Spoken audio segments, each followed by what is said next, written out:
কত সবজি এনেছে, কচু, বেগুন, আলু, কুমড়ো। সব বাঙাল তো, বাঙালদের খাওয়া দাওয়াই অন্যরকম। মুখের সাথেই বাঙাল মরল।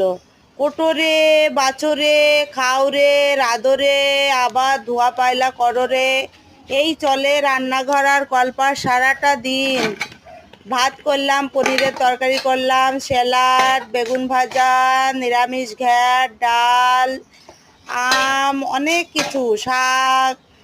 তো বন্ধুরা, রান্না বান্না হলো, এবার চলো কলপাড়ে যাই। কলপাড়ে অনেক থালা বাসন পড়ে আছে, অনেক অনেক থালা বাসন পড়ে আছে, যা ধুতে ধুতেই কলপাড়েই সময় কেটে যায়।